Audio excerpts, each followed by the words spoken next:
જિલ્લા અધિક કલેક્ટર દ્વારા આગામી તારીખ 28મી સુધી મોરબી જિલ્લામાં 144 કલમ લાગુ કરવામાં આવી છે, જે જાહેરનામાનો વિરોધ દર્શાવીને આજે મોરબી જિલ્લા પાસ કન્વીનર શ્રી મનોજ પનારાની આગેવાનીમાં એક રેલી યોજીને કલેક્ટરશ્રીને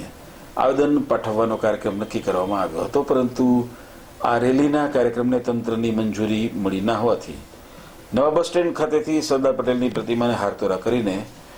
રેલી પ્રસ્થાન કરાવાય તે પૂર્વે જ પોલીસ દ્વારા પાસના કન્વીનર સહિત કુલ 43 કાર્યકરોને ડિટેઇન કરવામાં આવ્યા હતા અને પોલીસ મથકે લઈ જવામાં આવ્યા હતા.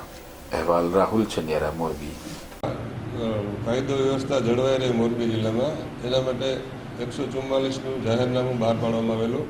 જેના અંતર્ગત 4 કે તેથી વધારે માણસો ભેગા થવા કે સભા સરઘસ કાઢવા ઉપર પ્રતિબંધ મૂકેલો છે. એના વિરોધમાં મોરબી જિલ્લાના અને ખાસ કરીને મોરબી શહેરના પાસના આગેવાનો મનોજ પનારા અને મનોજ કાલરિયાની આગેવાનીમાં આ લોકોએ નક્કી કરેલું કે આશરે 78 જેટલા પાસના કાર્યકરો ભેગા મળી અને આના વિરોધ રૂપે 144ની જે કલમ છે ગેરકાયદેસરને દૂર કરવા માટે રેલી કાઢી અને કલેક્ટર શ્રી મોરબીને આવેદનપત્ર આપવાનું નક્કી થયેલું.